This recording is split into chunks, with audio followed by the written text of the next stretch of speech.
We have now, the autism rates have gone from now most recent numbers we think are going to be about 1 in 31, 1 in 12. So they're going up again from 1 in 10,000 when I was a kid. And we are going, at your direction, we are going to know by September. We've launched a massive testing. Yes, you heard that right. In a recent statement, RFK Jr. boldly declared that the mystery behind rising autism rates is on the verge of being solved. But is this actually possible? Can decades of scientific debate, research, and controversy really be resolved in just a few months? Or is Mr. Kennedy bluffing? In this video, we're going to unpack RFK Jr.'s claim, explore his controversial health opinions, look at what the science actually says about vaccines and autism, and discuss why finding the root causes of diseases is something governments, not private companies, might be better suited to tackle. So let's dive in. Chapter 1. Let's start with, who is Robert F. Kennedy Jr.? We're protecting those forests because we believe the trees have more value to humanity standing than they would have if we cut them down. We believe our lives are going to be richer and our communities are going to be richer and our children's lives are going to be richer if we live in a world where there are shad and sturgeon and striped bass in the Hudson River. Robert F. Kennedy Jr. is no ordinary public figure. He's a member of one of the most famous political families in American history. His father was Senator Robert F. Kennedy, and his uncle was none other than President John F. Kennedy.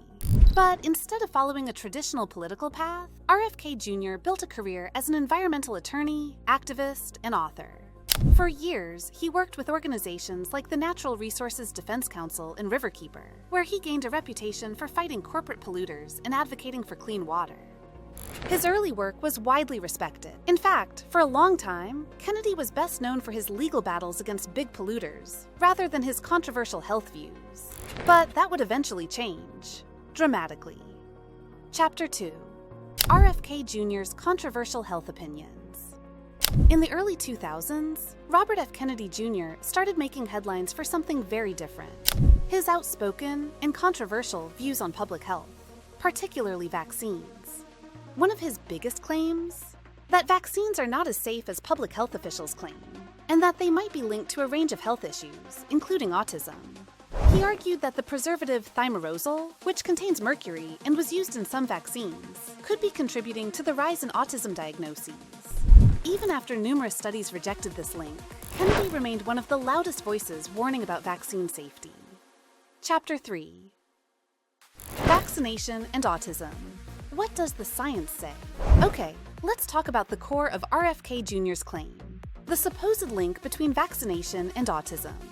This controversy began in 1998, when British Dr. Andrew Wakefield published a study in The Lancet, claiming a connection between the MMR vaccine, measles, mumps, and rubella, and autism. The study sparked global panic, but it was later exposed as fraudulent, and Wakefield lost his medical license. Since then, dozens of large-scale studies have investigated this claim, and the overwhelming consensus in the medical community is that there is no credible evidence linking vaccines to autism. But are there studies that support RFK Jr.'s concerns? Yes, but they are limited and heavily disputed. A frequently cited example is a 2004 study published in Medical Veritas that suggested a possible connection between thimerosal and neurodevelopmental disorders, including autism. The authors argued that mercury exposure from vaccines could affect brain development. However, it's worth noting that Medical Veritas itself isn't a peer-reviewed mainstream journal, and the broader scientific community did not accept these conclusions. On the other side, a landmark 2019 Danish study published in Annals of Internal Medicine tracked over 650,000 children and found no increased risk of autism associated with the MMR vaccine. This was one of the largest, most comprehensive studies ever conducted on the topic. It reaffirmed what multiple earlier studies had shown, that vaccines, including those once containing thimerosal, are not linked to autism. Additionally, it's important to know that thimerosal was removed from most childhood vaccines in the US by 2001, yet autism diagnoses have continued to rise, further weakening the argument for a vaccine connection. So, where does this leave us? It leaves us in a place where RFK Jr.'s claims are still unproven and widely rejected by the scientific establishment. His opinions didn't stop there. During the COVID-19 pandemic, RFK Jr. doubled down on his anti-vaccine stance, this time focusing on the new COVID-19 vaccines.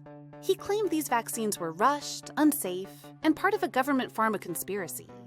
Kennedy also made headlines for spreading fringe theories about 5G networks being connected to COVID-19 and accused public health figures like Dr. Anthony Fauci of corruption in his best-selling book, The Real Anthony Fauci.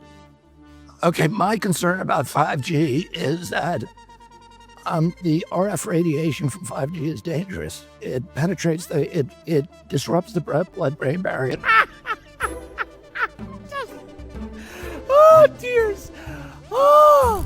These claims made him a hero in certain anti-establishment and anti-vaccine circles, but also earned him criticism from scientists, public health experts, and even members of his own family. In short, RFK Jr. became one of the most polarizing figures in American public health debates. And that brings us back to his latest claim, about the government finally uncovering the cause of autism. Chapter 4. Should the government investigate the root causes of diseases? Now, even if many of RFK Jr.'s health opinions are controversial or unsupported, there's a valuable conversation hidden within this controversy. Should governments do more to investigate the root causes of complex diseases like autism? The answer is absolutely yes. Here's why. Autism is costly. In the US alone, it's estimated that caring for individuals with autism costs tens of billions of dollars annually, including healthcare, education, and support services. Private companies often lack incentive. Pharmaceutical companies and private research groups are typically driven by profit. Chronic conditions with no clear pharmaceutical solution, like autism, don't offer a lucrative payoff.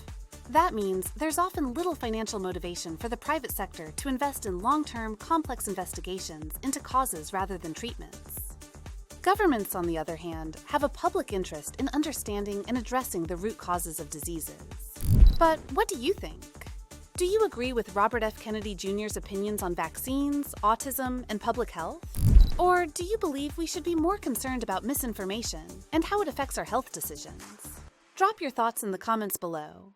We'd love to hear your perspective.